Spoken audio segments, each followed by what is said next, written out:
Honorable member, but No, Chair, just before the General. Honorable Malema, Honorable Skosan. General, where they were making you to read comments and recommendations, down there, there is a comment that is handwritten. Can you please read it aloud for me? thanks, Honorable Malema. I actually read this earlier because this is my No, evidence. in this context, can you read it again? So, this is a serious breach of the security of the acting national commissioner and need a criminal case to be investigated on the matter. This must be conducted as soon as possible. So how is that not a security threat on a senior police officer? How is that not read to be a security threat on a national police officer? Is that not a way of saying there is a threat on the life of the acting national police commissioner? Is that your understanding? Because that's my understanding. That's exactly my understanding, and I'm being told I'm relying on it.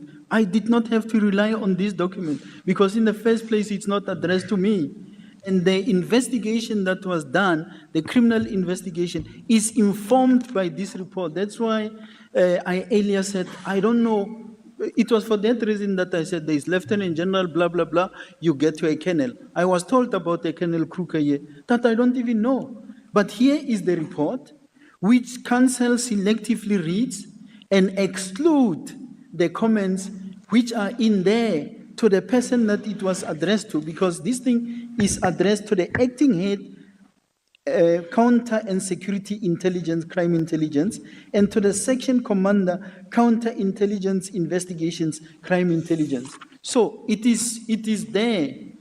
No, Chair, I raised this issue because it was deliberately left out, but there's a comment which I wanted to bring to your attention, which the SC made to the General, that there are cases, and the General asked the question, which cases, and he said, I'm going to come back later on those issues, maybe on another day, leaving that dark cloud hanging.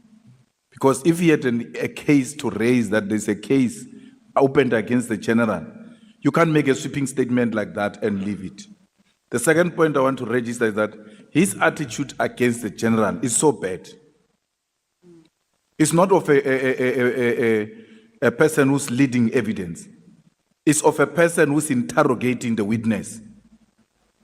And I don't know how he gets to be addressed about that, because as a chair, I think at some point you have to intervene. Because we have never seen this. Repeatedly, you have had to remind them that they are not members of parliament. We are members of parliament.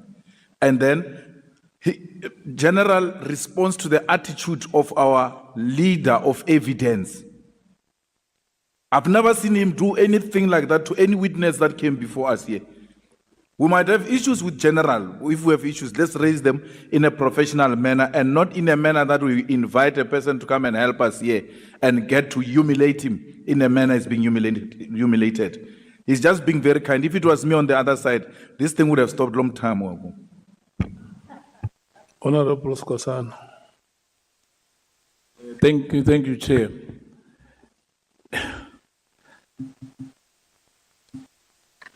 I guess I don't have to ask our evidence leader. I'll ask the General Phahlane. Though it would be unfair for me to ask that, because I was waiting for the evidence leader. Because when he opened, he said, General Phahlane did not disclose that there's cases against him. Now, after I think we started on page, I'm still waiting. I think the evidence leader read 3 pages. I'm still lost. I'm still waiting for those cases which he said is going to read to the General. Maybe I didn't hear him well, but I think that's what he said. General, I'm not sure whether you concur with me on that. Well, Chair, if I'm to respond, I don't know which other cases he's referring to. But in my affidavit, I traverse the issue of the blue lights.